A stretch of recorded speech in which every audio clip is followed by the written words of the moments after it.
Mạng y tế, vì sức khỏe cộng đồng. Chào bạn, bạn đang nghe audio chuyên mục mẹo vặt về sức khỏe trên website mạng y tế.vn. Mẹo tránh ra nhiều mồ hôi vào mùa hè. Ra mồ hôi cơ thể vào mùa hè có thể gây ra nhiều khó chịu, phiền toái.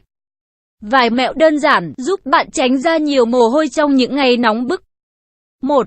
Dầu dừa. Ngâm khoảng 10 gam long não trong một bát dầu dừa và bôi vào những vùng dễ bị đổ mồ hôi sau khi tắm.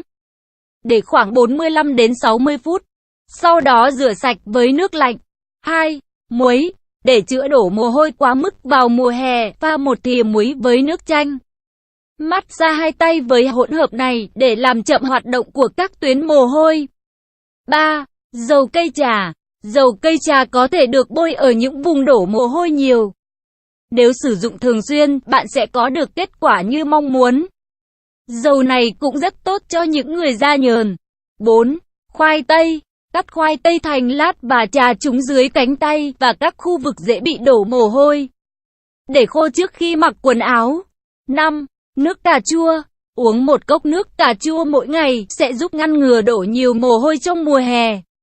6. Nho. Chất chống oxy hóa tự nhiên trong nho giúp cân bằng nhiệt độ của cơ thể.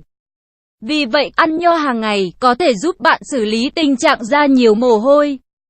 7. Giấm. Uống 2 thìa giấm tự nhiên và 1 thìa giấm táo là bài thuốc tuyệt vời để chữa chứng đổ mồ hôi nhiều. Uống hỗn hợp này 3 lần mỗi ngày khi đói. Nửa tiếng trước hoặc sau bữa ăn sẽ giúp có kết quả như mong muốn. 8. Tinh bột ngô và baking soda.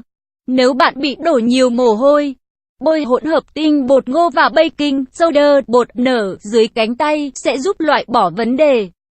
Sau khi bôi, hãy để trong nửa giờ đến khi bột khô và sau đó rửa sạch với nước sạch. Bác sĩ Cẩm Tú, theo Time of India. Nội dung bài viết đến đây là kết thúc. Nếu bạn có thắc mắc, câu hỏi gì xin hãy chia sẻ bình luận bên dưới bài viết này. Mời bạn hãy đăng ký kênh Mạng Y tế, chia sẻ bài viết này tới bạn bè và theo dõi thêm những audio tiếp theo. Hy vọng bài viết này sẽ đem lại cho bạn nhiều điều bổ ích. Chúc bạn luôn mạnh khỏe.